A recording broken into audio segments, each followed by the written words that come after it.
Okay, so we should be live, and I'm just trying to keep an eye on our attendees coming in, and I'll also look to the additional panelists that we would expect tonight from the committee.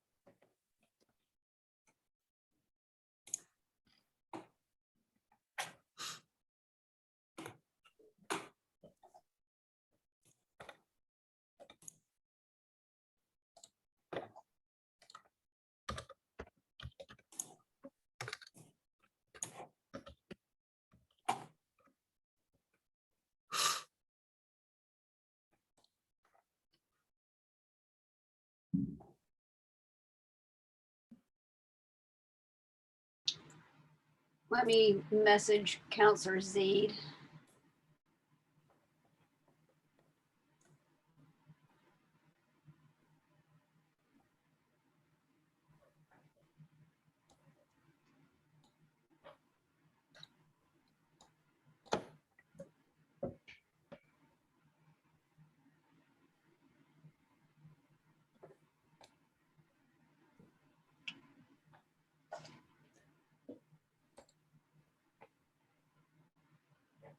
There he is. All right, so we have a quorum of the committee. I don't see too many people outside of the committee. Andy, when you sent out the reminder, I'm assuming it went to everybody? I did. Everybody on the ad hoc got a reminder. Yep. Okay. Well, I'll say this. Let's get things started. It was at 6:30, so I'll call the meeting to order. This is the ad hoc committee for the Market Landing Park expansion. I am the chair of the committee, Chair Shand, Ward 3 City Councilor. There are 4 additional councilors on the committee. I'll take the roll. A new committee member is Councilor Cameron. Are you present? I am present. All right, Councilor McCauley.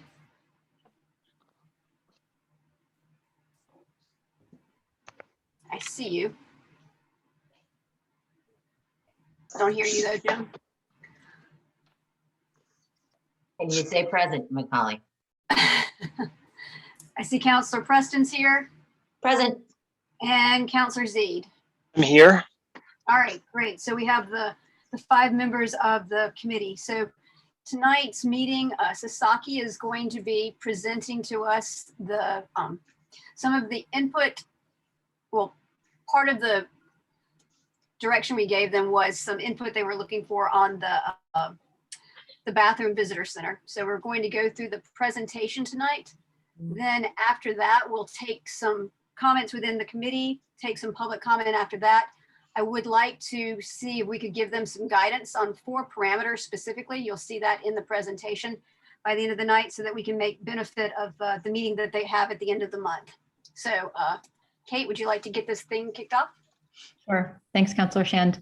So welcome. We're so glad to be here with you tonight. My name is Kate Took. I'm a landscape architect and principal with Sasaki. I see many familiar faces and also some new ones. So it's really great to see you tonight. I wanted to just take a moment to introduce other members from Sasaki who are on the call tonight. So my partner, Lan Ying Ip, is an architect and a principal with Sasaki. You'll be hearing quite a bit from her tonight when we share kind of what we're going to go through. Marin Braco is on the line. She's a landscape architect with Sasaki and the project manager for the park side. And Dan Dwyer is on the line. He's a architect with Sasaki and the project architect for the building. And you'll also be hearing from Dan tonight. So on the next slide, Andy, it shares a little bit about our agenda and goals for tonight.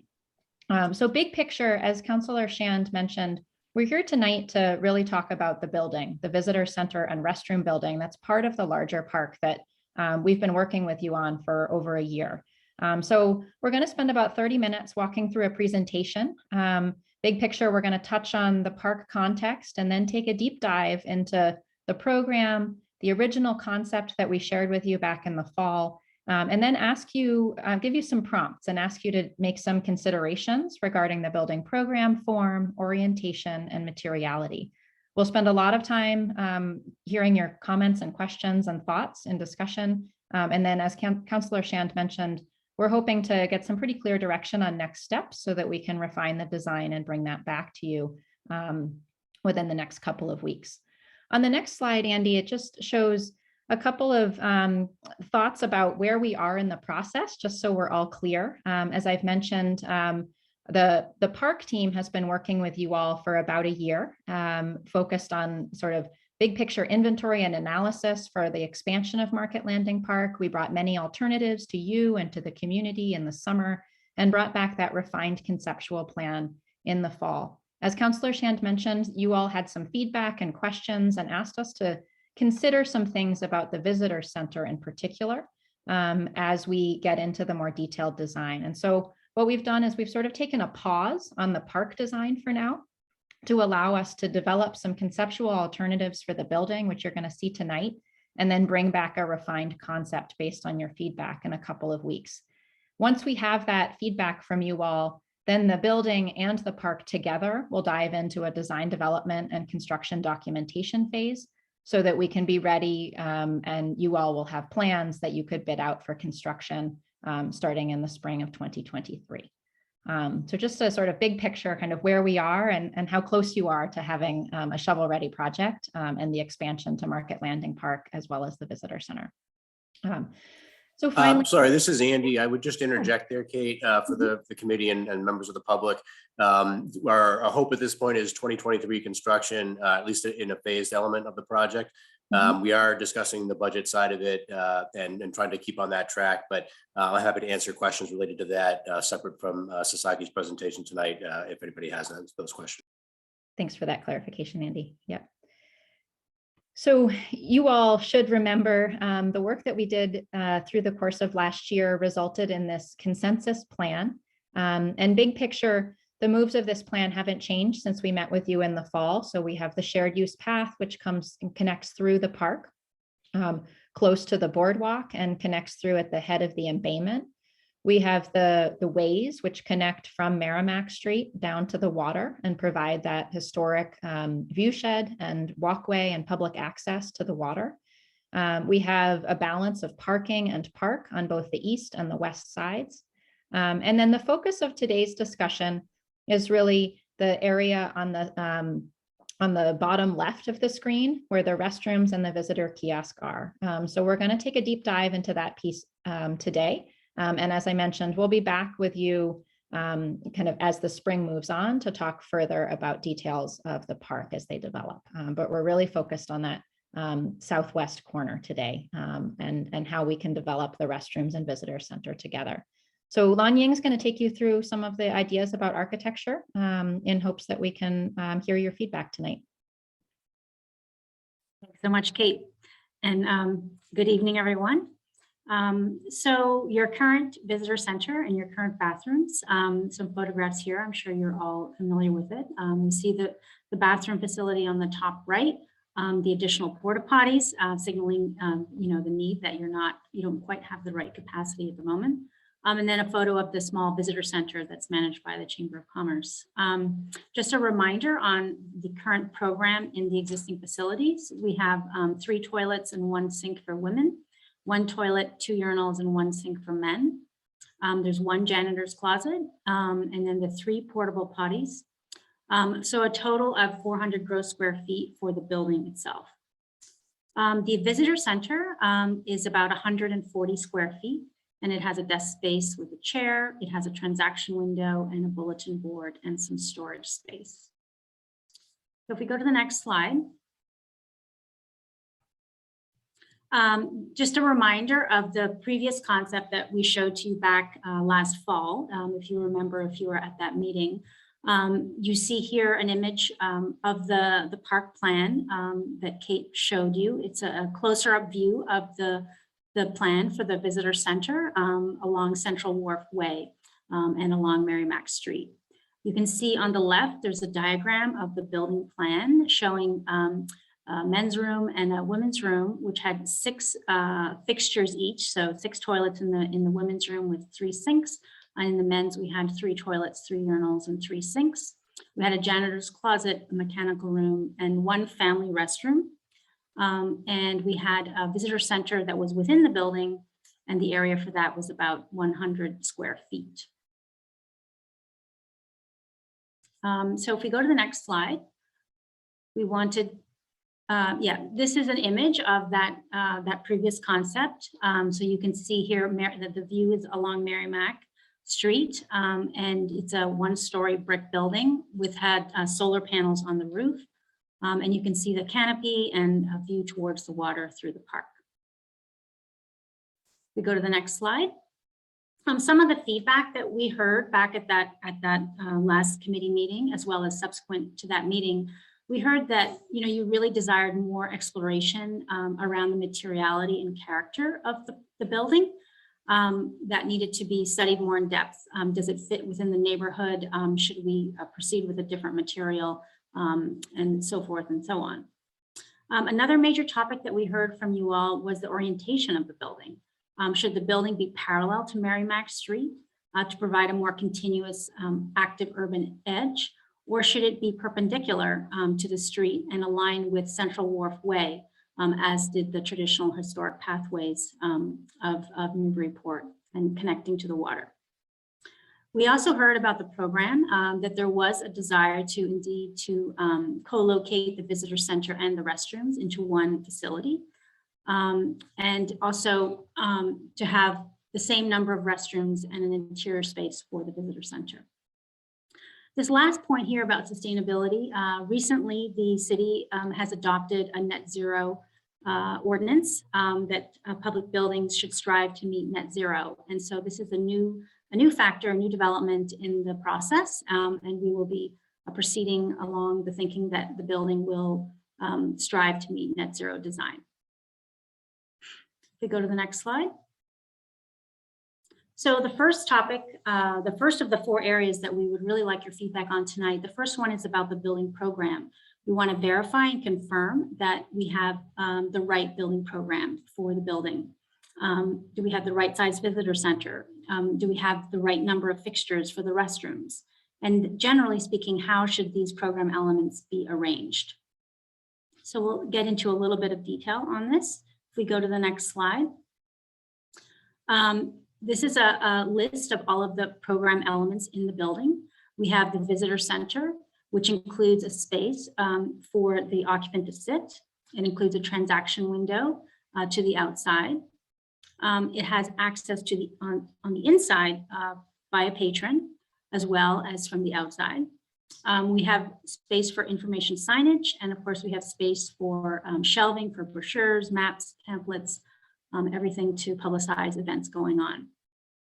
For the restroom program, we have 6 toilet fixtures for women with 3 sinks, 6 toilet fixtures for men with 3 sinks. And of course, we have a janitor's closet, which includes a mop sink for cleaning and maintenance and a storage area. And of course, we have a mechanical room for the mechanical systems to operate and run the building. We go to the next slide. So thinking a little bit more about the restroom program, there are other ways to think about it other than strictly a room for men and a room for women. There is another possibility to think about the restrooms as gender neutral and really could be accessible by all. So we wanted to highlight some of the pros and cons of that approach for the restrooms. If we proceeded with gender neutral restrooms, some of the pros are, the first one is that really it allows for more available stalls for all people. So this would have the direct impact that when you had your peak summer events, it would prevent longer queues from developing for one side, the single sex gender, as you typically see on a high populated event. The facilities also, if they were conceived of as gender neutral, would also allow caregiving between people of different genders, would make it much more easy. For example, a father could comfortably assist his younger daughter in the space without any encumbrance to that activity. Cleaning wise, it's one room to maintain, so it's more efficient. It allows any gender maintenance person to access the building for cleaning. The next bullet point, addresses that by consolidating a greater number of people in one room rather than in 2, you have less risk. There's more eyes monitoring the activities going on, and just less places for nefarious things to happen. It also addresses social justice initiative for Title IX. And this last item is about the design function. It can potentially be done with less square footage. Some of the cons related to proceeding with a gender neutral arrangement are that you have to separate each individual toilet fixture with floor to ceiling walls and doors to achieve the maximum privacy. And that could lead to increased cost above typical toilet partitions.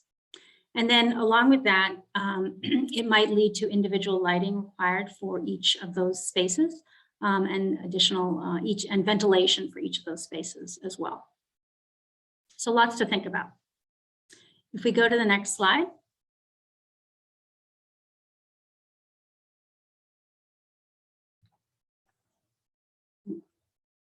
Can you hear me? Yeah, are you not seeing that long? Ying? Yeah, I think my screen's frozen. Hold on one second.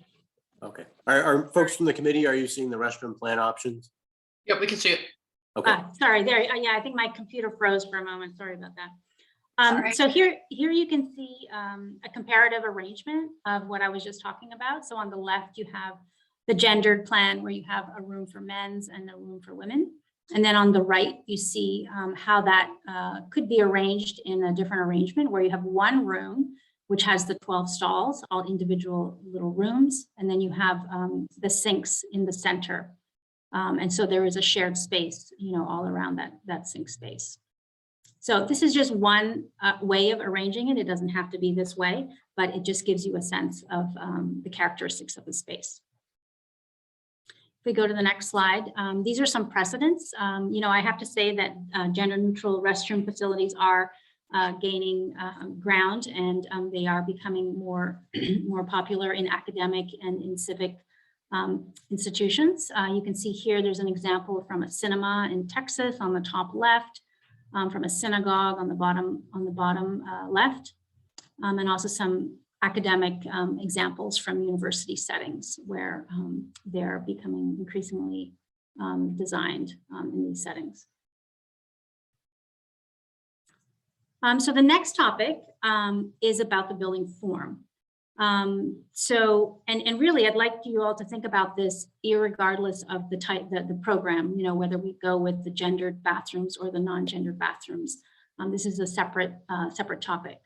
So when we talk about the building form, should the layout be long and linear, or should it be a more compact arrangement? So if you go to the next slide. So what we've done here is we've done two different arrangements of the building, and we've used the gender neutral option to show you how that might be arranged in different building forms. So you can see on the far right, we have the restroom in that squarish block on the top, and then towards the bottom of that plan, you have the visitor center in the corner right here. I can just point to that. And then we have the janitor closet and mechanical room, and then the family restroom in the right corner. What I'd like to point out is that in this plan, what we're showing is that this portico, where this blue arrow is, that would be open to the air. So it's almost like a portico that you could walk through to access the bathrooms or the visitor center, wherever you were going. This dotted line that you can see here represents the footprint that this arrangement would take if we were to design that with gendered bathrooms. So just to give you a little bit of a comparison there. The long and linear form to the left of that shows all of the toilet fixtures arranged in a line with the sinks directly in front. So it's a long form. You have another portico where that blue arrow is. You have the janitor's closet and the family room right here. And then you have another portico and the visitor center at the end, at the long end axis of the building that would be facing the street. And again, you have the dashed line, which shows you if we were to approach the building form with this long linear concept, what it would take to do that with a gendered bathroom program. So to summarize, the program it's very similar. We have the same number of toilets and the same number of sinks in each option. They each have one family restroom, one janitor's closet, one mechanical room, and one visitor center. The total form of the building is slightly different. The linear form is 1,550 gross square feet, whereas the compact form is a little bit larger at 1,663 square feet. So that summarizes the options for the plan. And we're looking forward to hearing your feedback about that later when we get into the Q&A. Now, the building form has some impact when we start to think about the solar array that would be part of the design. We have decided that the best way to achieve the net zero energy is through a solar array, which would be roof mounted on the building. So solar panels, as many of you may know, need to be oriented south and typically have a tilt of about 32 degrees from the horizontal in this location. So that means that a building oriented parallel to the street can use a pitched roof to make that tilt. And a building oriented perpendicular to the street would need to have a flat roof to accommodate the tilt of the solar panels.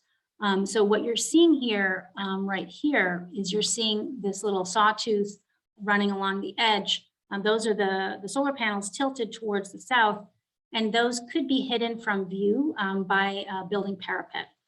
So they wouldn't be necessarily part of the building expression.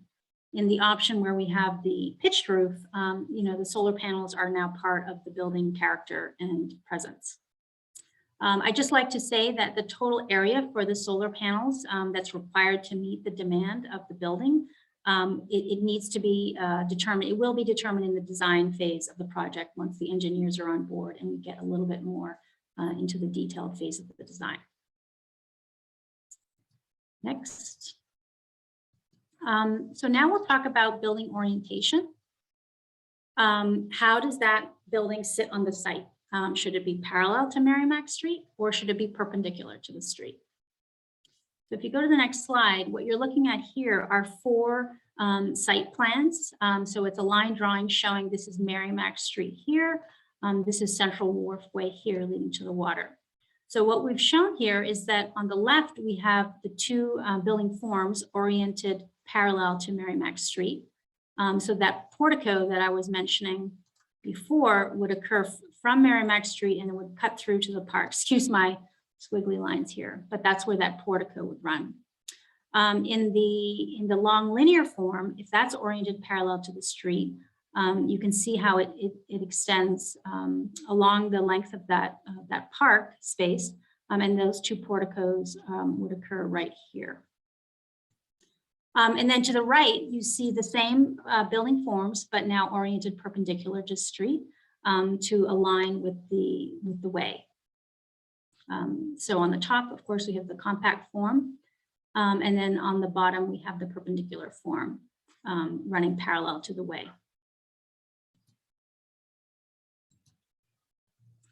So now to better understand what that means in the site, we did a photo collage, which is a nice tool to show you, what the visual impact of that building form would be in those different orientations.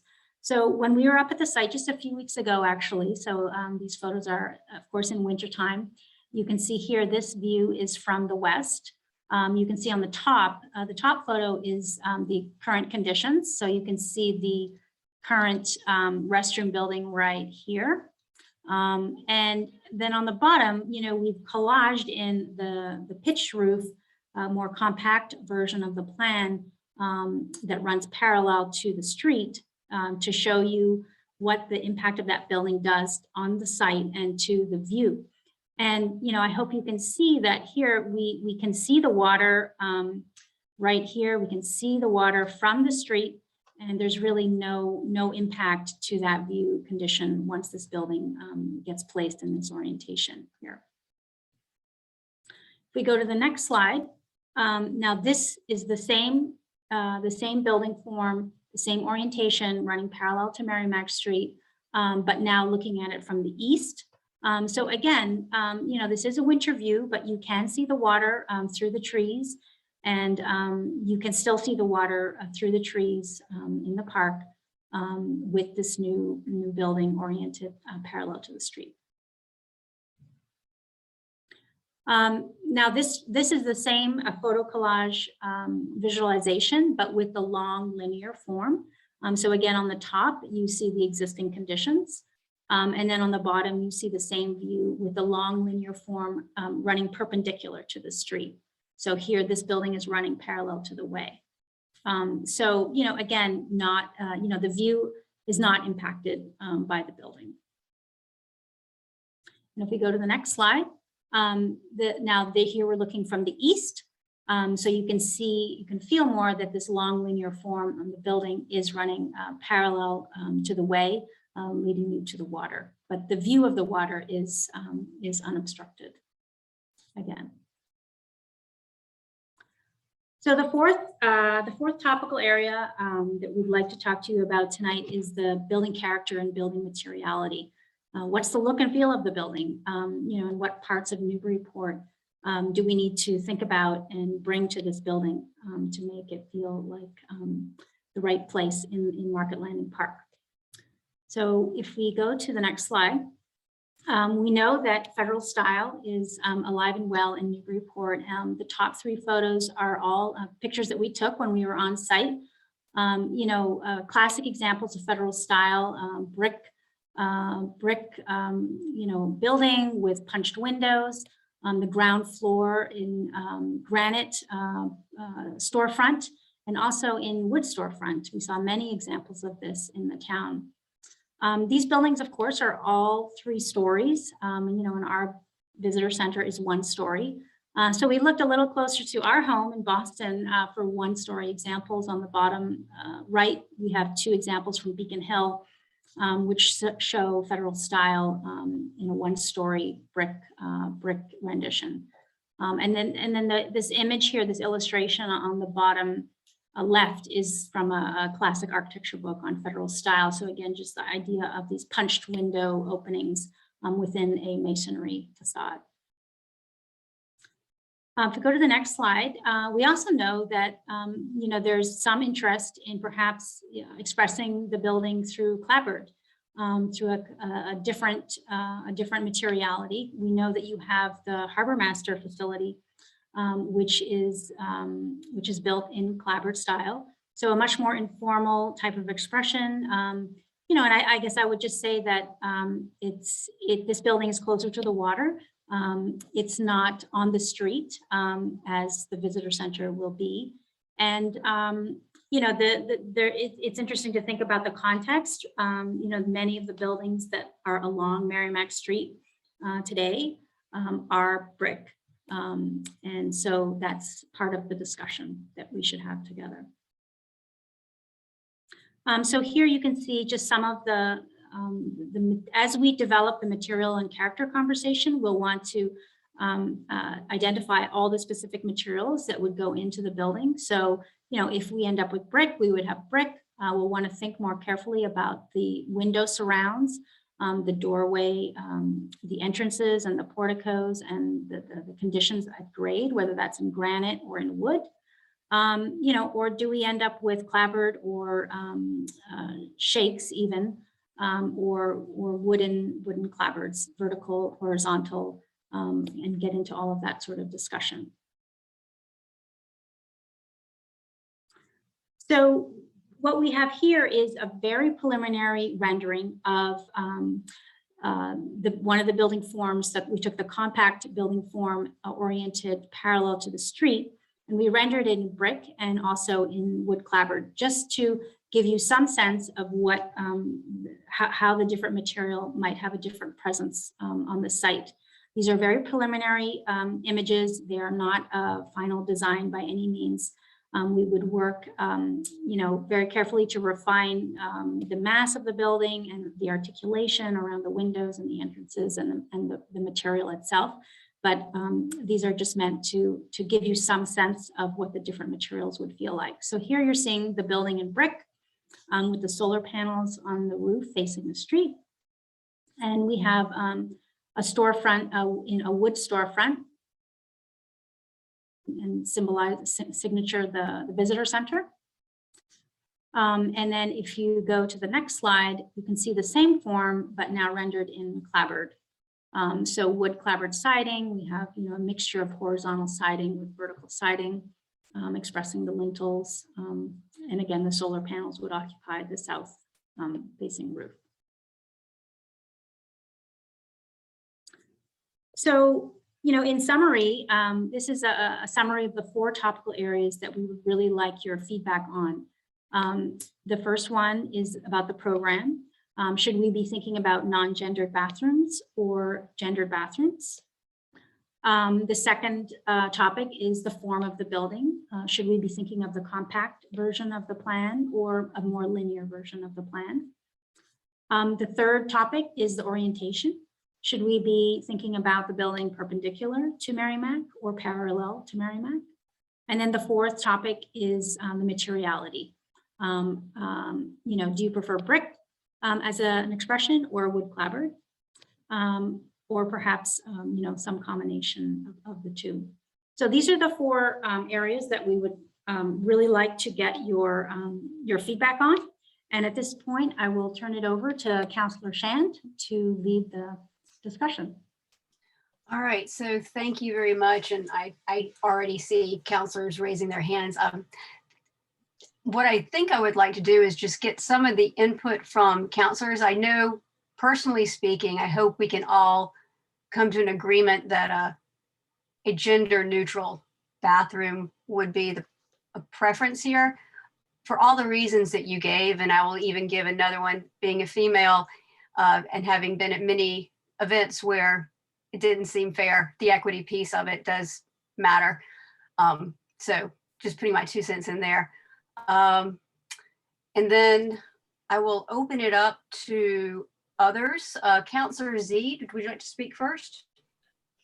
Yes, thank you. First, I just have a quick question. A few slides back where there's the rendering of the building. That's just to show that one, yes. I mean, that shows it pretty close to the street, but I'm assuming that that's just like a sort of, more to show the building than the actual, because on the other ones, the maps show the building more set back, I think, a little bit on the property. So I'm going to ignore that. Is that a fair statement? I just want to make sure I'm reacting correctly. Yes, that's a fair statement. Sure. Okay.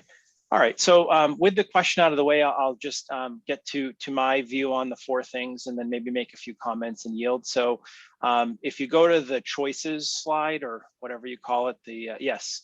So my answer would be I prefer the gendered bathrooms. I would prefer perpendicular to the street, and I would personally prefer the wood or some kind of wood. It doesn't have to be clapboard. I'll just say wood. It could be shingles. It could be clapboard. It could be some mix of the 2. The reason I didn't answer on the linear versus compact is that's probably the one where I'm most willing to sort of give on if it's needed in order to make the other choices work. So for example, if having it perpendicular and having gendered bathrooms necessitated having compact versus linear to have a little bit wider, a little bit shorter, I'm okay with that. Or if you said the other way, linear would work better. I think that's the part I'm least, feel least strongly about. So I just, those are my 4 votes on those. Just in terms of more subjective feedback than sort of voting, if you will. I think that the same feedback that we've had has been honored, which is good. The quote visitor center is still pretty small and unassuming, which I think is what most folks had wanted. And I tend to agree. I don't think the future is really in physical visitor center, but rather more on the digital side. So I think having a small, modest space is manageable and doable. I think that, the other thoughts that I have, so just in general, when I think about this building, the words that I use are small, unassuming, sort of, blending in and being very functional, not being any sort of attraction itself. And I think that when I've heard from residents, this is like a building that serves a purpose. It's not a building that itself is designed to be an attraction. The attraction is the park. And obviously to support the park, you have to have restrooms and things like that. But that this shouldn't really be something itself that's designed, I think, to make a statement. And I think that's how I've kind of heard what residents have said. So modest, small, unassuming, I think wood kind of fits into that. So while I hear you that brick has lots of places in Newburyport and elsewhere. The wood just seems softer and sort of more blending into the sort of landscape than sort of making a statement. I really like perpendicular to the street. That's probably the thing I've heard most from the residents that I've talked to is perpendicular will be less assuming and less of a broad face on Merrimack and less of a broad face if you're on the other side of the building standing in the park and happen to be looking up towards Merrimack. And the current building is perpendicular. So I think that there's some comfort in kind of what's there now and replacing it.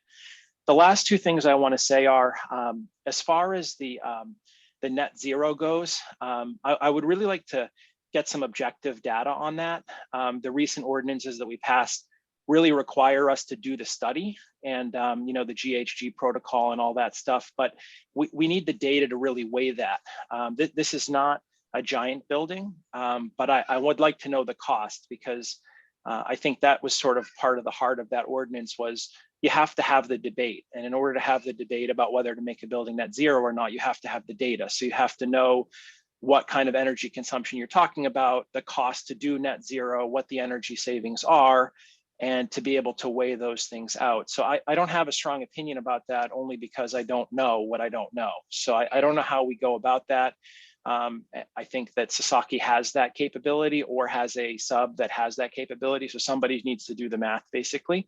And I'm sure that it's no surprise after our other calls, but cost is a real concern here for us in terms of trying to actually pull this thing off either in whole or even in part. And then the final thing is not a super strong feeling, but I don't know that I immediately had a positive reaction to kind of the portico idea where things are open as opposed to having like an enclosed space. I just think sometimes it's to me it's a little bit odd sometimes to go right from outside right into a restroom as opposed to having a buffer. I think you bring in a lot more of the outside with you as a practical consideration. I'm just thinking about skiing. I was skiing this weekend and some of the bathrooms are right off the outside. So you open the door and you're immediately standing in slush and people are bringing the outside in with them because they literally had no buffer between them and the inside. So I wouldn't say I hated it and I couldn't live with it, but it didn't, I don't know. I just kind of thought it'd be nice to have a vestibule type area or a place where somebody could wait for others who may be using the restroom, but they're still inside. So those are my thoughts and those are my votes. And thank you for the time. And thank you for the presentation. It was great. Thank you, Councilor Z. Councilor Preston, your hand was up next. Hi, thank you for a very informative and relatively concise presentation. I'm big on concise. Pleasantly, I share a lot of the same opinions as Councilor Zeed, with one very major exception, and that is in terms, I'm a very strong proponent of the non-gendered bathrooms for all the reasons cited, and frankly, this is the future of the world. And I think we need to get on board with that. So I will be a very, very strong proponent of the non-gendered bathrooms. I also, form is of the four options, the least important to me. I have a small bias toward the compact plan, largely because I like the one large portico as opposed to two smaller porticos of the linear plan. I was going to start with the question of the placement of the building on the street. In the renderings, it's so close to the street. So I really want to be certain that we capture that, I would like to see it almost as far back from the street as possible, so that it doesn't feel so crowded on the street and the street still seems very movable. So I would lean toward perpendicular for sure, because again, it gives less streetscape. So the perpendicular in a farther setback. I have to admit, as you went through the presentation, I said, of course, it has to be brick. Everything is brick in Newburyport. But when you put the pictures of the Harbor Master facility up, it really does strike me how much less imposing the wood clapboard is as opposed to the brick masonry. And again, to the point of this is something we want to sort of fade into the background so that the park is the primary here, and the building is very much the secondary. I think the wood clapboard building falls to the back much better than a brick masonry building would in that spot. And then the only other feedback I would say, with all the renderings, the building seems very windowless. It seems very blocky without any windows on it. So, you know, I understand that these are bathrooms and therefore we don't want a lot of windows, but maybe high windows, something to just break up the sort of starkness of the buildings as they present in the presentation. So that would be my feedback. I yield. Thank you, Councilor Preston. Councilor McCauley, you were next. Thank you. Can you hear me now? Yes. Okay, fantastic. First of all, thank you very much. Very informative. I'm going to start, go backwards. Materials. I would agree that I think wood or some other type of non-brick material might be better, especially with the one floor. A brick might look more like, the brick masonry at one floor might look more like, a cinder block kind of mentality along the way. I would be a proponent for putting it where it is, overlay where the current bathrooms are, not off to the side, but directly where they are. I would go perpendicular with that. I'm a fan of the compact plan. And I'm going to have a comment on both the gendered and non-gendered along the way. I feel that in these plans with the portico in the middle here, where we have bathrooms that are accessed directly from the outside in, I think we have a potential safety issue because we don't have visibility to it. The majority of the use of the bathrooms is not during busy times. The use of the bathroom is during non-busy times. And I think we should be concerned with the mix of folks from the outside going in to rooms that have complete walls and doors and locked rooms. There's no surveillance, there's no, nor should there be, but there's no individual who would be manning this, et cetera, along the way. I do think, in the instances and examples that were shown, non-gender bathrooms were in a facility, a movie theater, a synagogue, the university setting, where there's a little bit more controlled atmosphere. So I would be concerned having a non-gendered bathroom directly from the outside without any security controls along the way. I think it opens us up to folks who might be transient drug users, might be, we're going to hear that there's potential predators and things like that. These are all things that will come up in the discussions as we present going forward because of this outside access going in. So for that reason, I would be more inclined to have a gendered bathroom along the way, where at least there's some building-like separation. Now, if you wanted to, let's say, get rid of the compact plan, the portico in between, and make it an entrance through the building, then I think that a manned station of the visitor center and or some sort of surveillance of some side, human surveillance of some side would give us at least some security in the non-gendered bathroom. So, so if I have to vote, directionally where I am, I'm going to go gendered right now because of the design that's been presented to us in the compact. Thank you. Thank you, Councilor McCauley. Councilor Cameron. Thank you, President Shand. So just, I'll just take it in order.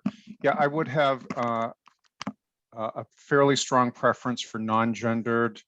I hear the safety concerns, and I think that's going to be folks, perhaps some folks got reaction.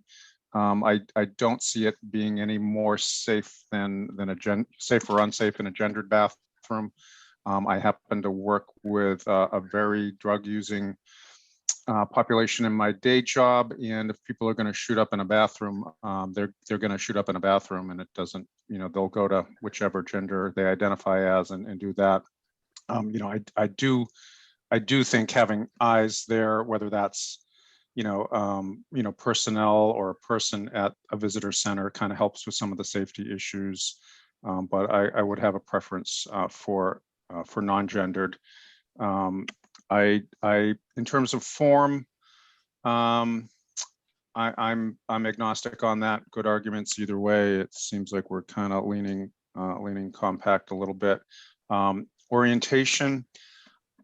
I was thinking originally I would go for perpendicular. The slide that was shown from that westerly view facing easterly towards the current facility with the perpendicular overlaid onto that, it actually did look a lot bigger that way to me, which was kind of surprising. So, but I'm pretty agnostic on that, and it seems like we're exhibiting a preference for perpendicular. Surprisingly, I'm going to the hill that I would be most willing to die on. I'm not going to win is the brick masonry. I think the Harbor Master facility is a terrible thing to look at. That was very controversial. Obviously that wasn't going to be brick. I actually think brick kind of it is less assuming, because I think it kind of blends in with certainly the sidewalk. The Black Cow with the carburetor sign is a lot of brick.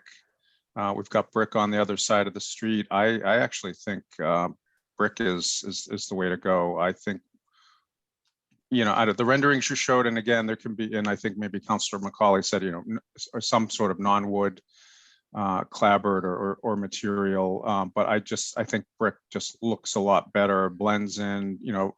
I very much agree with what Councillor Zeid said. Small, unassuming, functional. I think that makes a lot of sense, and to me, brick is a way to get there. I don't know what the cost considerations are either way on that, but so that's how I feel on those 4 options. Thank you, Councilor Cameron. So before I go outside, I'm going to go back to mine. I will still stick with the non-gendered.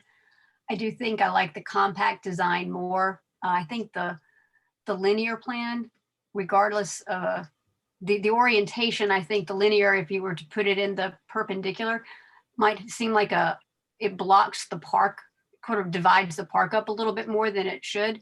So I definitely like the compact plan better. Regarding perpendicular or parallel, I think I was leaning towards parallel, but hearing the comments, I think a compact perpendicular would work just as well. I think a linear one in that perpendicular orientation is too much of a blockage. And I will, between brick and wood, I'm not going to die on that hill. I think either could work there. So those are my votes, but I am going to open it up to folks outside the voting members. And I did get a message from Director Port.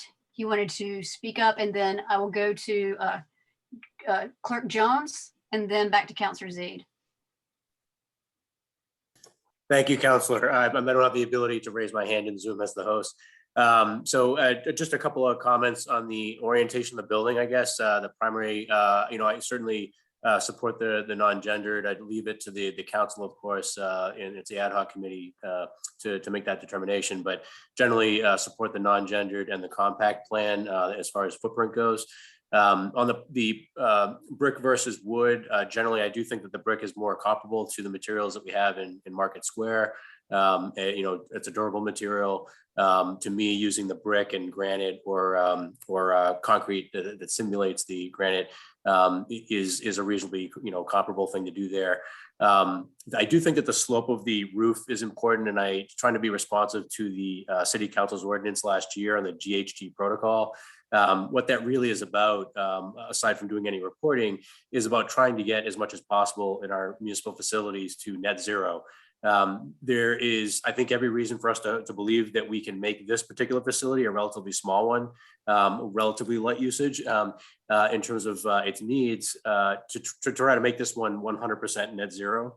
I think that would be good for the city. There are other facilities like, say, the West End Fire Station that probably cannot do that because it may take a lot more electricity for the equipment that they use and not as much surface area, let's say, in comparison. So to me, I think it is important that we try to orient the building in a way that does that effectively. I do think that the parallel to the street has some benefits in that regard. I would also say from an urban design perspective, I do think that actually adds a bit to the streetscape there. Well, Councilor Preston is correct. The building would not be quite as close to the street. There will be a little bit more of a plaza space there between the sidewalk leading up to the building. I do think it helps to solve a bit of a gap tooth we have there in the streetscape. That streetscape was not historically, empty there, if you will. And while I do think the views to the water are important, I don't think it's necessarily harmed by having that additional few feet running along the sidewalk. And part of that reason actually is because if you look at the diagram here, and hopefully, can you all see my cursor? Yes. Yeah. So I guess my thinking on that is that while it might be perceived that if the building like this, sort of perpendicular with a short length along the sidewalk, has less impact on views to the water, I would actually argue perhaps the opposite. And the reason for that is if you think about the reason why businesses downtown have blade signs hanging off their facade, that's because they're better viewed from east, or from east or west, in this case on Merrimack Street. It would be easier to see that facade and that surface. And for that reason, this length of the facade here, most people will not actually be standing right directly across this the street from this building. And anyone on the sidewalk there, I think, wouldn't expect to see the water's edge. But most people will not be standing that very narrow section of sidewalk on either side of the street.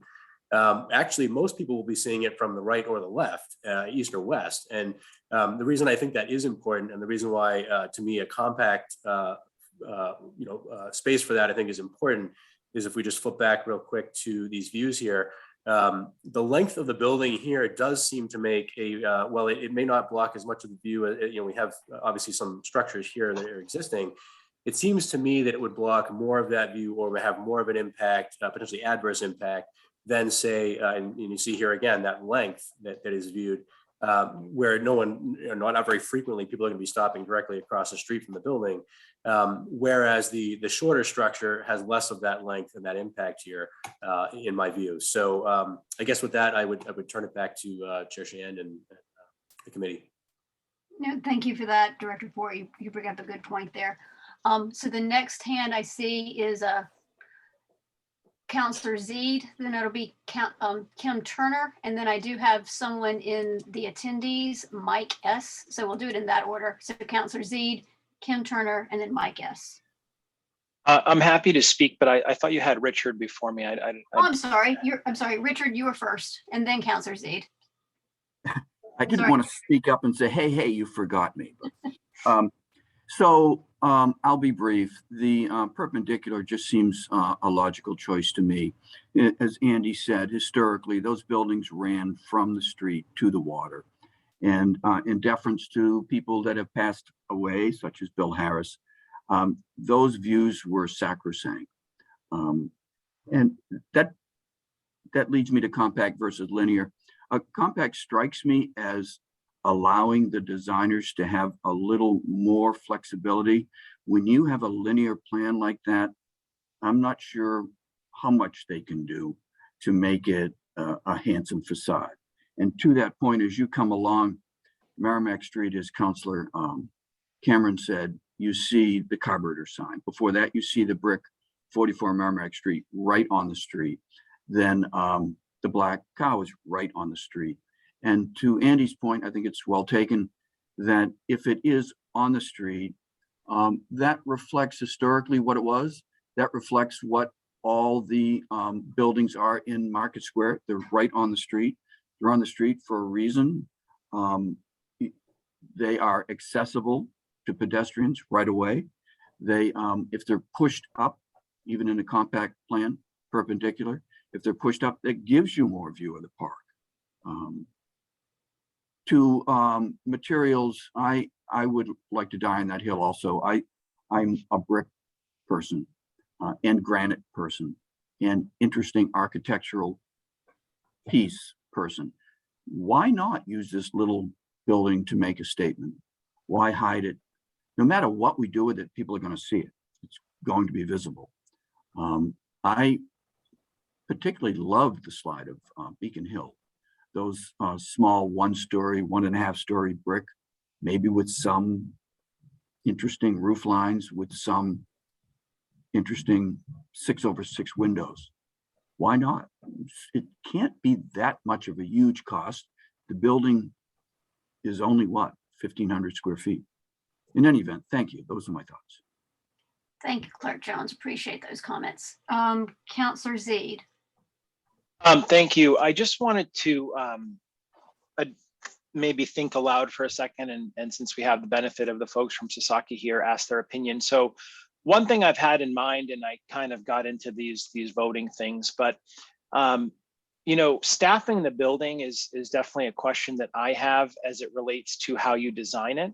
So my experience primarily, I would say, is driven by, say, Plum Island, which has a bathroom building at the point, and it's essentially, you know, not staffed, and there's probably nothing harder to take care of than an unstaffed restroom facility. It just, people destroy it, unfortunately, is the reality of it. And then we have the other thing I was thinking about is we have the parking garage, in which there is a small ticket space, or was originally envisioned to be a ticket space, which isn't really used today, but there are some restrooms in there that at one point, you know, we had envisioned maybe being more public.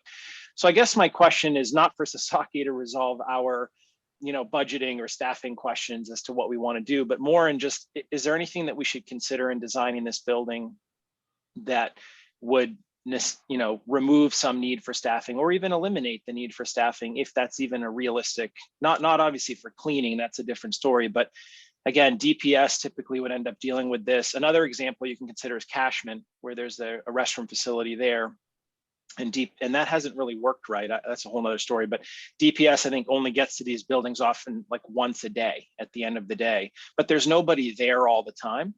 And so I don't know if counselors and others are envisioning, you know, we are going to have staff here and we're going to pay for that, or if there's something with the, so it's kind of a mixed question, right? Part of it is for us to kind of hash out our own policy and what we think, but here I'm just asking Sasaki, in your experience designing things, is there anything we should do or consider that would maybe lessen the need for staffing?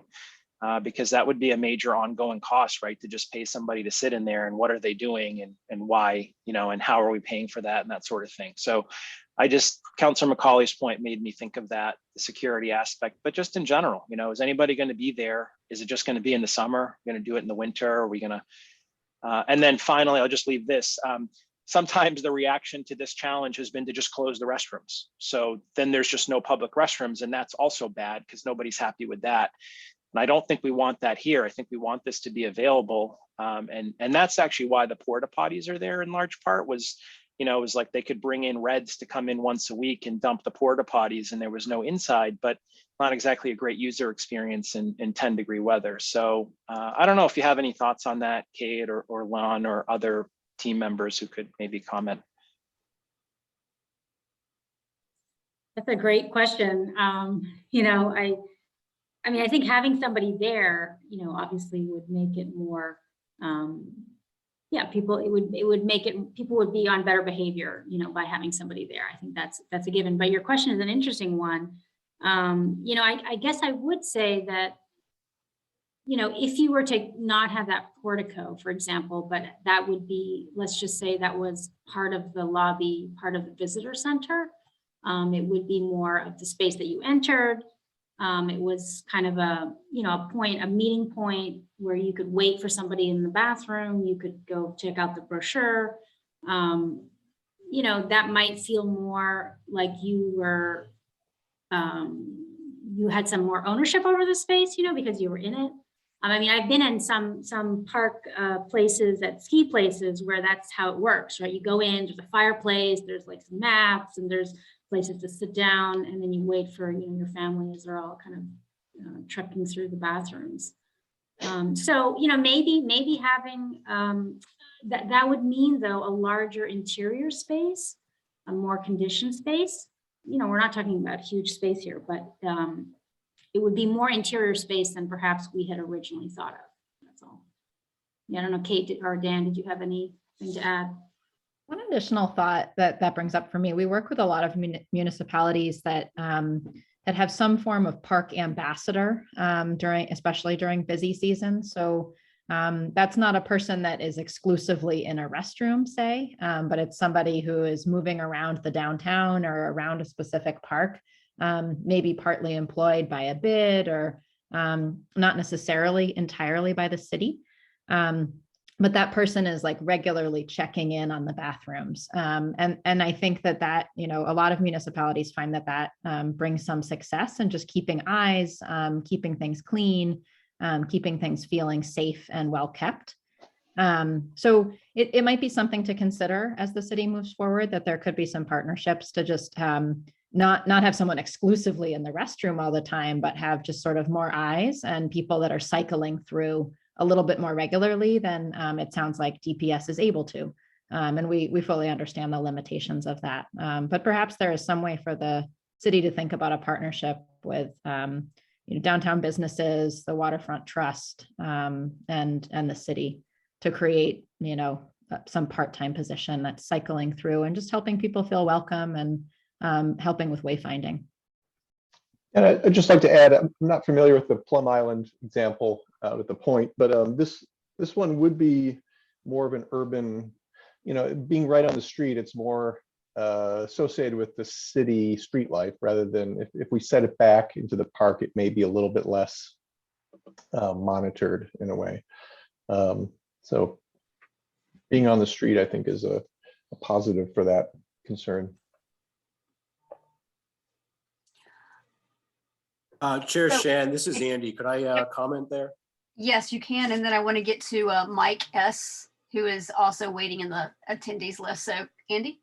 Thank you. Just briefly, just knowing also beyond the design team's work here, understanding a little bit of the city's operations and our capacity to do things, and in reference to some of the comments that were made a moment ago, I think it's a great question that was raised by the councilor. I think we have an opportunity here to work better with the Chamber of Commerce and others to flesh out the better usage of that visitor center element here.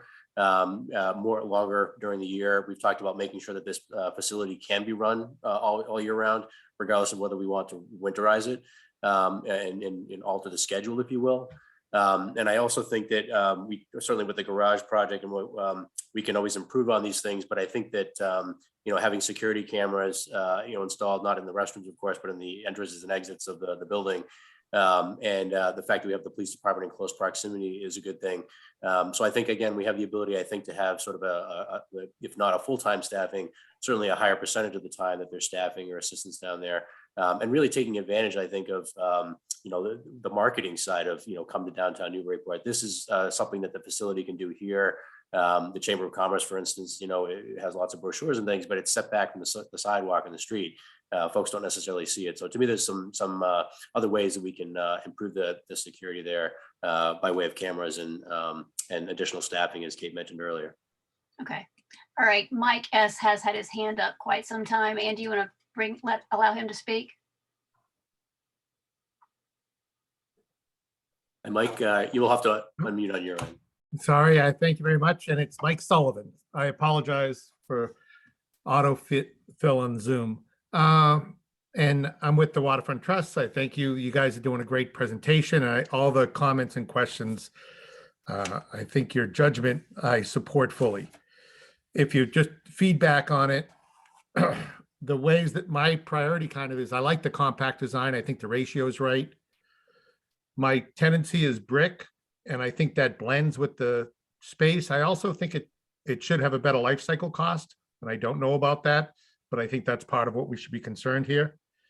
The perpendicular was my natural feel, but I actually think that I wouldn't want to tie anyone's hands if you're trying to do solar panels and you have bigger decisions that I think you'll balance well.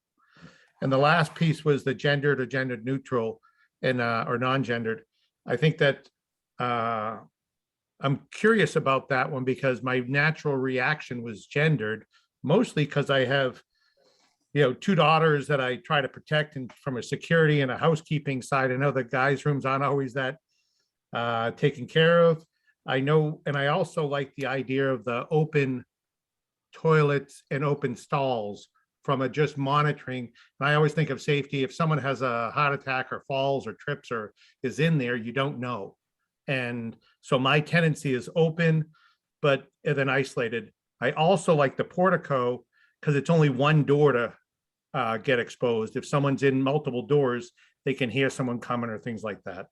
So I thank you again and appreciate the time. Thank you, Mike. Appreciate you joining the call. So I see Councilor Preston, Councilor McCauley, and then Councilor Zeid's hand is back up. Councilor Preston. Councilor McCauley was actually before me. No, actually not. Oh, really? All right. I will take the floor then. So I am hearing the arguments and I believe, well, I am going to change my vote on orientation to parallel for 3 reasons. One, Director Port made a really good point about the solar panels, and I do very much want to embrace the net zero and the solar panels there. 2, I think Director Port also made a strong argument in terms of, that doing, the last thing I want is the viewing is only truly obstructed if you're standing directly in front of it or across the street indirectly in front of it. And the perpendicular design really does have more blockage of view if you're standing to the east or west, which is where the majority of people will be. But then thirdly, if we're going with a compact design to the point around safety and security, if the portico door is essentially now facing Merrimack Street, where the traffic is going by, walkers are going by, the police station's across the street.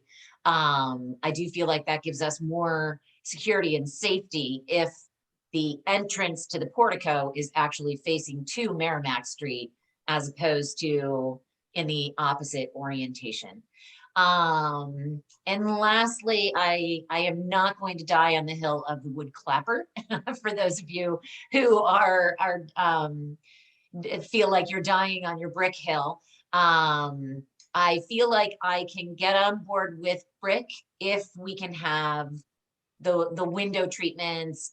Somebody made a point about a parapet or some sort, I think it was Clerk Jones, some sort of interest to the roofing design. I think what was really hard for me with the brick is sort of the starkness of brick with the starkness of, the facing of the building without sort of the windows and the parapet. So I could get on board with brick if there are other interest features that are brought on as board. All right, I yield. Thank you, Councilor Preston. Councilor McCauley. Thank you, Chair. I'm not changing any of my plans. I still think compact perpendicular is the way to go. I think it will be less impactful overall. But my comment really is just a point of clarification from my side in terms of questions that are asked on safety. Right? We talk about personnel and the options that were presented about an ambassador or working with the chamber and this and that. I think our intent going into this is that we expect these facilities to be open now, and we expect these facilities to be open in what we call our low season as well. And I don't see a roving ambassador in the cold. I don't see the visitor center actually being well stocked along the way. I do think that Councilor Zeid's question about design for for safety should have more weight, especially in these off-season type of scenarios. We don't, we have public access to the bathrooms. We're supposed to have access in the firehouse and at the old Black Cow, Tuscan, et cetera, along the way. And we run into the fact that there's something, and the harbor master, and we run into the fact that sometimes they're not available, sometimes they're not open, sometimes they're being winterized, the whole thing, right? And so I do think that if we want this to be the centerpiece, and it sounds like we do want it to be the centerpiece, that the design that has to come out of this needs to be more inclusive of the safety aspects. And I'm not just harping on it, but putting security cameras in a bathroom setting is unnerving unto itself. Relying on an assault, a police department that's 700 yards away on assault isn't going to stop that or prevent that. We have an obligation to address these issues, and I don't know, if any type of bathroom access is going to be appropriate during our low season. And again, my stated preference is if it's an enclosed environment that's monitored, then I think non-gendered, takes us forward. But if it's not, I am going to push back a bit and say, I think we really need to consider gendered bathrooms in this compact setting for the safety of the users going forward. That's all I'll say, and I yield. Thank you. Thank you, Councilor McCauley. Councilor Zaid? Thank you. So I guess, first of all, I just would say +1 or agree with Councilor McCauley. I know he's the chair of public safety, so he often looks at things from this perspective, which is helpful. I also just think, to be honest, and this is subjective and others may disagree, but just I think if we took a poll of the residents, overall across the city, I do think that there would be greater comfort with non-gendered. And you can disagree with me on that, and or gendered, pardon me, and that's okay. But I'm just telling you that's the kind of I'm thinking about, going back to residents and talking to them, or once this is completed and say, here it is, and then thinking about kind of what the reaction might be. And I hope that we can separate out kind of the sort of social discussions, social policy versus just the sort of considerations around security.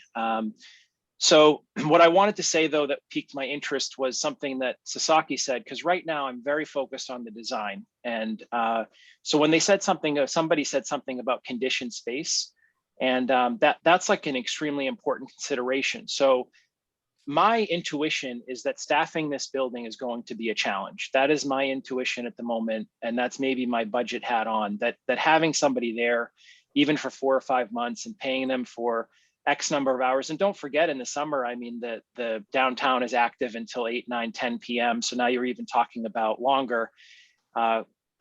Richard Jones is here, and sometimes, we end up going to like the parking attendants, and we start thinking about the parking attendants, and somehow we're going to bleed over to them in terms of their responsibility.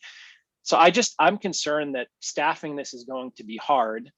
But if we want to consider staffing it, then do we have to make a decision now? This is the question for Sasaki. Basically, I don't want to screw up the design, and then we've made a decision tacitly by not getting the design correct, because that's really what's in front of us now. So if what you were saying by that is you're not actually seeing this as conditioned space that somebody could sit in when it's 5 degrees outside or when it's 110 degrees outside, then I'd like to know that now, because that's pretty crucial, I think, to how you're thinking about it and how we're thinking about it. And it may be that you say, look, it's not conditioned, and we say, that's fine. We're not really planning to staff it. So if it's really hot in the summer, it's okay. And if it's really cold in the winter, people are just coming in, they're not taking their coats off, they're grabbing a few brochures and they're on their way. But that's a different experience than, let me come in and talk to a guide for 10 minutes about all the cool things there are to do in Newburyport, and not freezing my tail off or burning my tail off if it's the summer. So again, I'm just trying to be laser focused on the design to make sure that we've thought far enough ahead that we don't end up at the end and say, oh, you can't staff this even if you want to, because it's not really made for humans to stay in for an extended period of time. Does that make sense? Can you shed some more light on what you meant by that, about the conditioning? And it may have an implication for net zero too, because if you have to heat it or cool it, now your calculation changes on energy use, and that may throw off everything else. So help would be appreciated. Yeah, that's really great comments and lots of considerations. I think on the net zero aspect, I think we were assuming that we would heat and cool the building. It's not a very big load. The bathrooms are transitory spaces, right? They're not spaces that would require a high air conditioning load or heating load. And I think it just, frankly, it makes it more usable all year round. So that was how we were proceeding to think about the energy side of things. When I was talking about the condition space earlier, I guess if we look at the compact plan, this is the visitor center right here on the corner. So in this space, you could access, somebody could be outside, there could be a person standing outside here at a transaction window talking to somebody inside if you had it staffed. But somebody could also walk into they could go into the visitor center and they could stand inside that space to do the same transaction. I guess what I was opening up for discussion is we could think about this portico as part of that condition space. I think it was, maybe that was Councillor McCauley who was mentioning that, that might feel more comfortable if you entered into a space as a threshold before going into the restroom.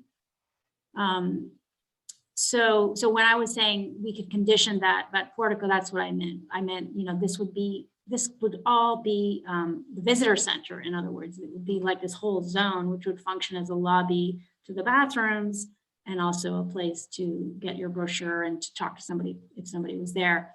I would like to add, actually, I was thinking about your comment again about if you didn't have it staffed, how could you make it feel more safe and other aspects. And I think, glass, that's where glass can do a lot, right? Because if people are in a glass space or a space where there's a lot of transparency, they feel like they're being watched, even if there's nobody there. So I think being on the street is one thing, right? You're already on Merrimack Street, there's activity going by, so that's a plus. But if you provide more transparency into that space, I think people will feel like they're being watched. So that's one way that design can help with that. Can I just follow up, Chair, just with one additional thing? So first thing is, the more I think about this now, and this is the benefit of talking it out, is because I think it's going to be a challenge to staff, the more I think about it, the more I think that the visitor center is a bunch of really big touchscreens where it's not brochures, right? It's like, it's a digital experience. So you walk in and there's like a big thing and people can scroll and then it says, here are the events happening here are the things you could do. Here are some companies that offer boat tours or other things like that. And then I think that there's less chance for, like, you don't have racks of paper that people could say knock down or vandalize in some way, but rather it's like the, commercial grade, that kind of experience. So, and again, I'm not trying to solve every problem. I'm just saying that to Councillor Preston's point, that could mean less windows, right? Because you have to have these like floor to ceiling screens, right? Maybe you have 4 or 5 of them, maybe you have windows in between them.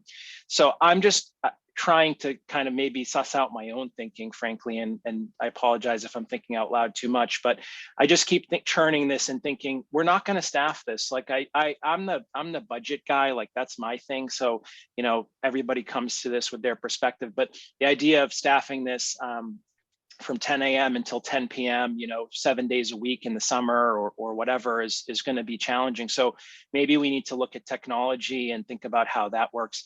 And the last thing I just want to say is that having had long debates during the parking garage discussion, security cameras are not really security. They're reactionary. So I just want to say that my experience with that debate and hearing lots of business input and time is that the cameras are great once something has happened, but nobody can sit there and watch the camera for 24/7. And if you ask the marshal, he'll tell you they have like 800 cameras across the city now that they monitor. And so, yes, they can flip to it reactionary, but not. And so people don't take comfort in the cameras that you think that they do. And I just thought I would mention that because a lot of people look to that as like a panacea, that it solves all the security woes you have, or even that across the street, they could see across the street what's happening. So Thanks again. And I think good questions. If you're planning to condition it, it helps. But I just keep pushing the envelope on kind of how it all relates to design, how we plan to operate this facility. I appreciate that. I appreciate all those comments. You know, on the technology, I think it's a great suggestion. But I would just like to remind you all that when you have that technology there, you know, somebody needs to do the programming for whatever is appearing on that screen. So, you know, even though you don't have a physical person, you know, working 9 to 5 there, somebody has to be in charge of that content to make it, to keeping it fresh and current. Totally Chair agree. Shannon. Yep. Oh, sorry. Direct report. Yeah, I see we do have 10 more minutes left. I did want to, do you have a comment you want to make, direct report? Just briefly, just to be clear, and like Longian said earlier, we're not necessarily designing the building right now to make that decision as to whether or not it's kept open all year round. What we're trying to make sure is that this building, and it, without any additional cost, really, I think on the spectrum, that it can be done year round. So obviously we would just winterize the building if we're not going to use it, you know, off season. But what we're trying to do is make sure that the building does provide that opportunity year round, should we decide as a city to do that in future years. Thank you, direct report. So I do want to bring it back around to the gender, non-gender, and I just want to state, I agree with Councilor Preston. I am going to stick with my non-gendered.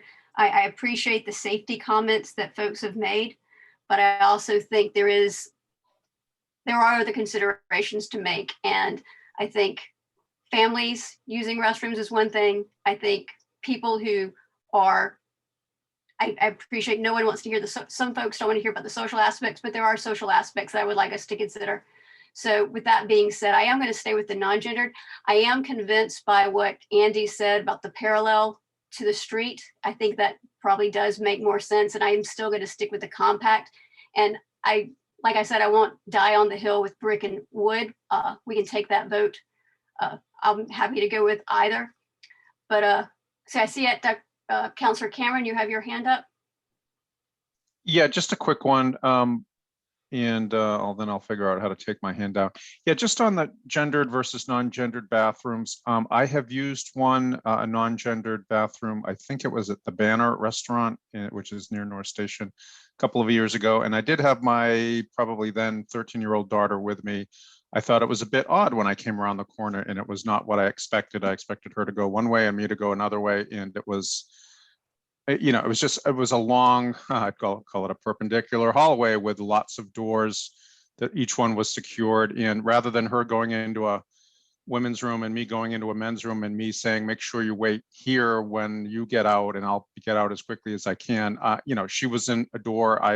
We used a different door, obviously. And I washed my hands as she came out. I think it's easier for families with small children is kind of what I'm getting at. Again, these are almost like separate little bathrooms, right? They're not stalls where you can peep under the you know, at somebody's feet kind of thing. And you know, as to the safety, you know, somebody who's going to do something is just as likely to do that in a man is going to walk into the women's side of a gendered bathroom as they would be in the, you know, I don't think there's a safety issue either. There is a safety issue that's not different with either option. Very much agree with what Councilor McCauley and Zede are saying around the need for eyes there, and let's talk that through you know, before this gets too far down the road. But I definitely have a strong preference for non-gendered. Okay. Being respectful of time, we are getting close to the 8 o'clock mark. So Councilor Zede, do you have a comment?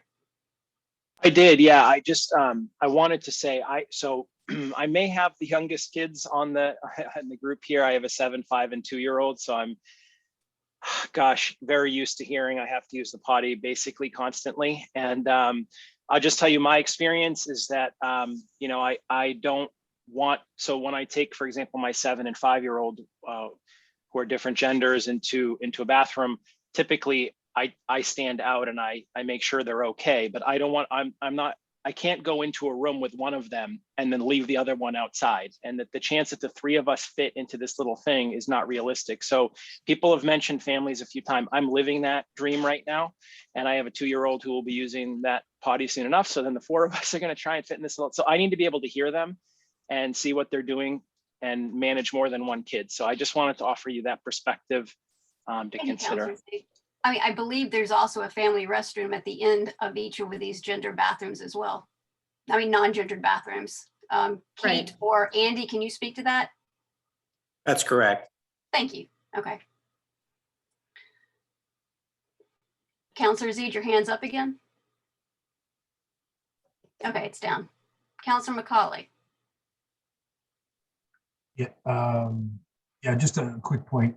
I think these are handicap stalls, not family bathrooms at the end of these, right? As they should be, right? Because we That's also, correct.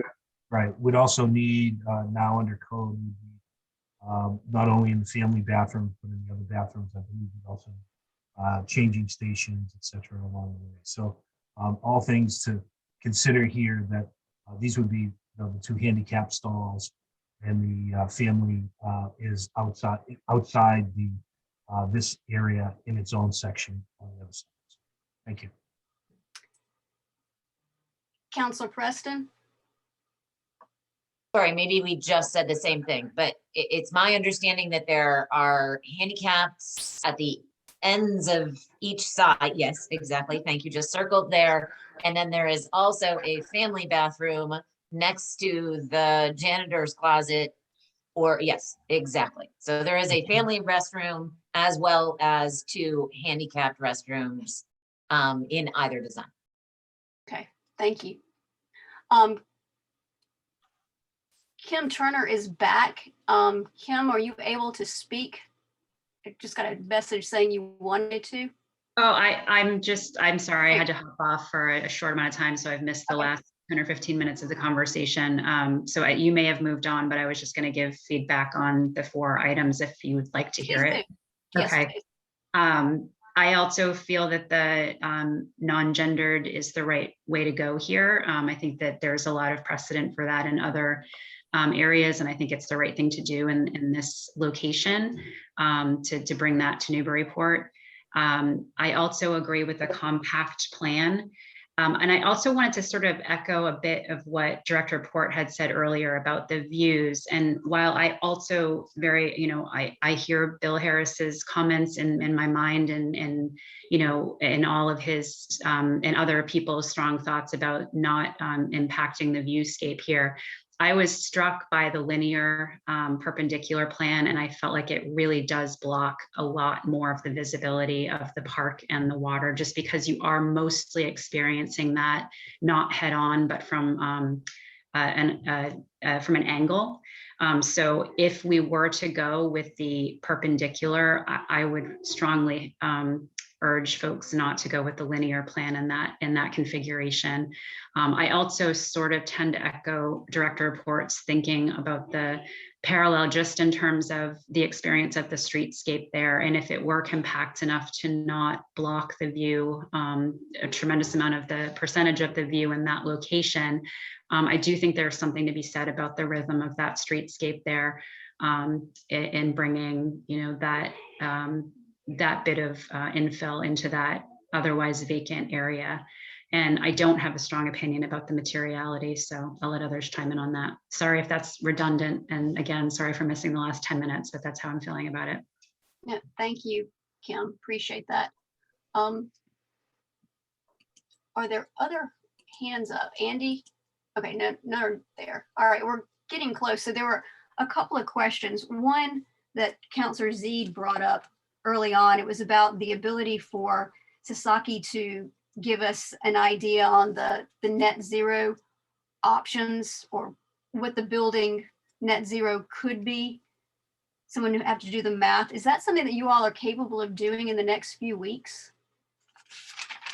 Sorry, go ahead. Yeah, the net zero design definitely involves a lot of math. Yes. And we will do that when we embark on the more detailed design, the next design phase. Okay. And we will share that with you. Okay. All right. All right. With that being said, if there are no other comments, I think from the attendees as well, are there any other comments from the public? Sure, Shand. I don't see. Oh, sorry. We do see Jane Snow. I see Jane Snow. All right.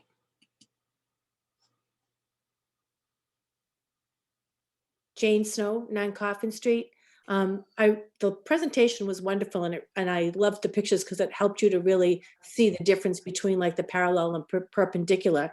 The one thing that I was thinking as you were talking about the visitor center is that as a resident, I truly feel that it needs to be opened year round and should be thought of that way right from the beginning, because we're not just summertime. We have things in the winter, we have the Christmas things and that kind of a thing. And I think some of the staffing could be cured by only having those facilities open when the majority of the retail spaces are open. I personally don't think you want to open around 10 o'clock when people are coming out of the restaurants and maybe having a little bit too much than what they should have. The other thing too is you have a park manager now and she has no space, and another way to have a human in that space, even though she's out walking around the park, it would be nice that, you know, at times she comes and takes a break or whatever. And again, it would just be a person that could periodically walk through that space and help. And I believe she works year round. So maybe those things. And instead of having that cut through in the building, could you have some kind of seating outside? Because I do know parents, that's what they want to do. They want to sit close by so that when the kids come out, you all gather in a certain spot. And maybe that would be a help to consider. But thank you. It was a wonderful presentation and I appreciate all the time that went into it. Thank you. Thank you, Thank Jane. you. Ms. Snow. All right. We are at the 8 o'clock, the witching hour. So I would like to take a vote of the 5 counselors on the 4 items here. So let's just do it one by one. So gendered or non-gendered. Counselor Zeed, are you gendered? Correct, yes. Counselor McCauley, gendered? Gendered. Counselor Cameron? Non-gendered. Counselor Preston? Non-gendered. Counselor Shand is non-gendered. So that's 3-2 on that. So for the form and orientation, let's hear each person's, I think we're all getting close to the compact. Well, I take that back. For form. Counselor Zeed? I would favor compact. Yeah, I guess you just want one vote, so I'll just say compact. Yeah, I'm trying to figure out how to do this one. Might come back around for this one. So Counselor Counselor McCauley? Compact. Counselor Preston? Compact, but with a design note for, I do now favor having an enclosed portico as, you know, sort of more space that that flows with the visitor center. And I'm all for the glass design idea for more eyes, so to speak. But compact is the answer. Okay. And Counselor Cameron? Kumbaya, compact. Okay, I think we're all on the same page. So 5-0 for compact. Let's go to perpendicular or parallel. Counselor Zeed. Perpendicular. Okay, perpendicular. All right, Counselor McCauley. Perpendicular. Okay. Counselor Preston. Flip flop into perpendicular. Oh no, sorry, parallel. I went from perpendicular to parallel. My answer is parallel. All right, Counselor Cameron.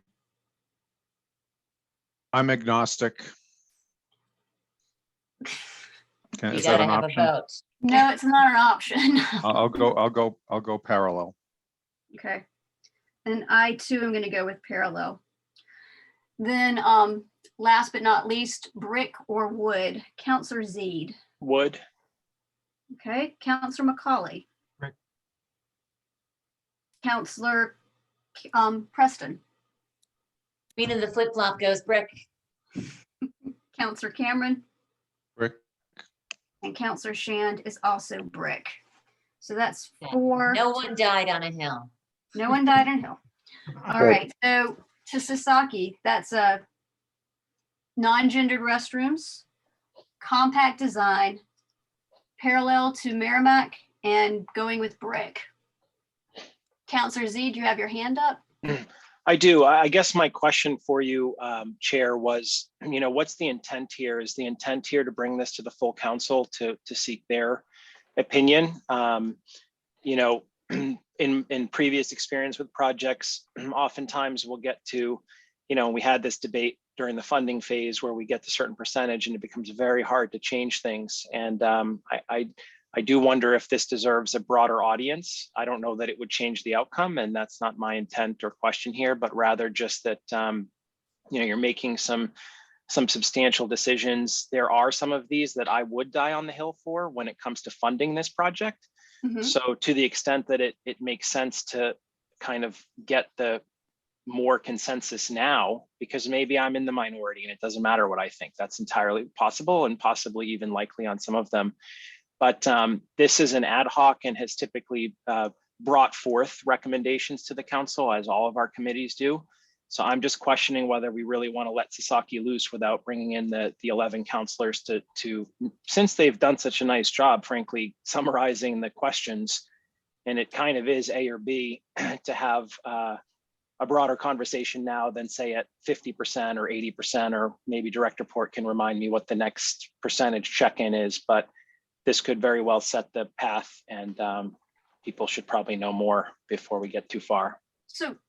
So Director Port and Clerk Jones, we could put this as an agenda item for Monday night's council meeting and have a discussion then. Right now we have Sasaki scheduled for returning when? The 24th of this month. Okay, so we would, if we postponed giving them any further input from the broader council, we would need to postpone that meeting. Would you not agree? That would be true. Again, Kate and I have been talking about the project schedule since last year.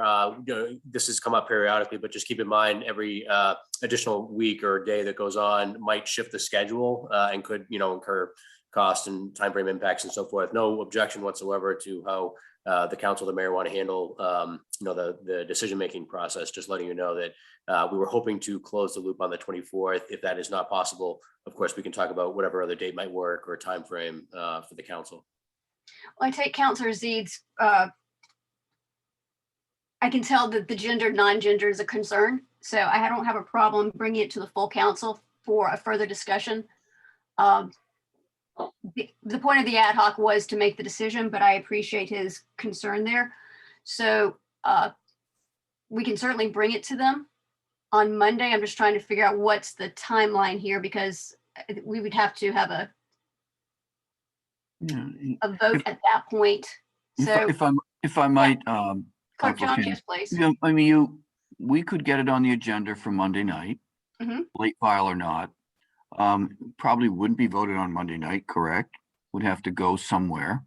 And then it would come out on the 28th, which means you'd push the 24th to some point beyond the 28th.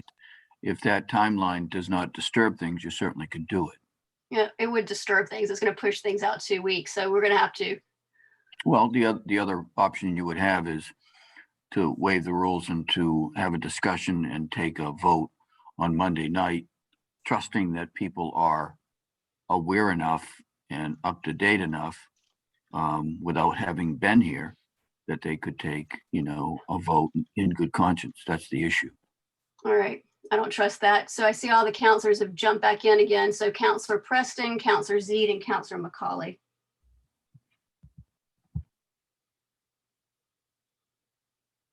Counselor Preston? Did you put your hand down? Sorry, no, I meant to unmute myself and I put my hand down. So I was of the impression that the point of the ad hoc committee was to make decisions on this and that it would not go to the council. Am I incorrect in that? No, you are correct. I do appreciate Counselor Zeed's comments though, but I'm trying to. I don't understand why we would go through that. Why do we have the ad hoc council if it's not somehow binding? Unfortunately, most of our votes in the past have been unanimous and this one seems to be a bit more contentious. I do understand that. So thank you, Councilor Preston. I'm thinking about this one. Councilor Zede? Thank you. Yeah, I mean, to respond to that, the ad hoc is just like any other committee of the city council. We don't expect budget and finance to make decisions. We don't expect public safety to just make a final decision. And that is how the ad hoc has functioned in the past. We have this ad hoc has and other ones that I've served on, and how I would expect future ad hocs to act too is, they typically make recommendations, just like, again, any other committee would. I would say that bringing it in on Monday is fine. I don't think it needs to be referred.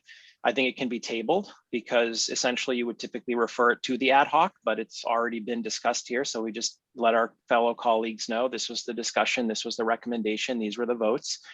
And then that gives them some time. I don't think it's fair to them to ask to vote the same night. And as far as the constant rush on everything, on that, I just can't agree. I don't think we even have funding to build this. So if somebody really thinks 2 weeks makes a difference, how about the $2 million it might cost to build it? So I mean, that to me is not a huge consideration, and getting it right the first time would probably behoove all of us than to spend more money in the future. Right, Councilor Zede, it's not about getting it built. It's about getting the drawings out this year. So to count Director Port's comments, it is a delay. So getting the drawings out to whom? Counselor, if I could just clarify, the real Director. concern there was just that it increases the design budget. And of course, as budget and finance chair, you of course have pointed out over the years that we want to be conscious of the construction budget as well as the design budget. So we did have the council approval for our budget that includes a certain scope with Sasaki. And that's why we have noted throughout the process, generally, if there's an expectation for additional meetings, that may incur additional costs on the city's part to try to go through the machinations to get the answers that the design team needs before they can proceed further. All right, Councilor McCauley. Thank you, Chair. I want to reiterate and support. I do think that it would behoove us to keep the rest of the council updated on this situation. I do think that if you recall back, this separate funding of the visitor center restrooms had stirred a lot of debate when we actually got the funding going forward, right? We did it towards the end. Ad hoc, made the recommendation that we should go forward, brought that recommendation forward to the council for them to approve release of the funds so that we could move forward as a separate order here. Again, I too don't want to slow anything down along the way, but I do think that it would behoove us to bring the rest of the council up to speed versus, say, getting the documents and let's say, for example, that the rest of the council wants wood, even though we want 5-1. And so therefore, we've wasted an iteration of these pictures going forward. The timing, I'll leave to you. I'd be open to if we wanted to keep on track to that, I'd be open to digesting Monday night and having a special meeting just for this for a short period of time. If that would placate those who wanted to sleep on it after hearing about it. And I'd be okay with an interim meeting, special meeting in between our two, the single purpose only of having this type of direction given from the full council to Sasaki and the design team. Thank you. Okay. All right. All right. Well, Richard, let's put this in as a late file. We'll Will do. discuss it. Okay. If We'll talk folks about it are- tomorrow. Pardon? I said we can talk about it tomorrow as to putting in. Yep. what Well, we're I'll putting in. coordinate with the clerk as well as far as the submission material, including obviously something like the sheet here with the Okay. presentation materials. So yeah. Exactly.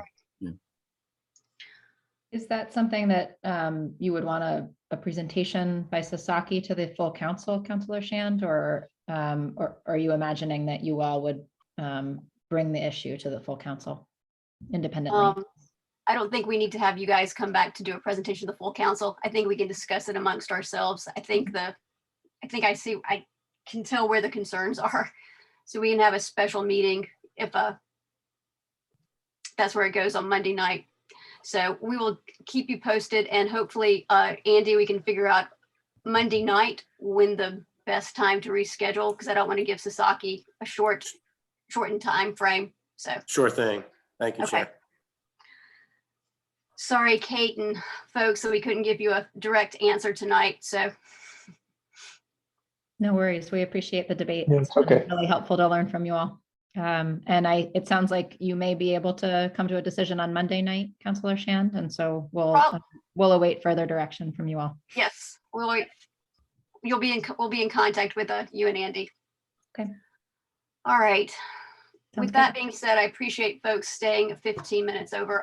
I do see that, well, I know Jane Snow has her hand up, but I don't think she's meant to. Mike, you have your hands up, and I didn't want to shortchange you from the Waterfront West perspective. I guess his hand is down. All right. With all that being said, I would take a motion to adjourn. So moved. Second. All right. All those in favor, roll call. Counselor Zede, Yes. Counselor McCauley, Yes. Counselor Preston, Yes. Counselor Cameron, Yes. Counselor Shand, yes. Thank you all. Have a good night. We'll see you tomorrow night, actually. Thank you very much. Thank you. Have a See good you night. tomorrow. Thanks See all. ya. Thank you very much. Thank you.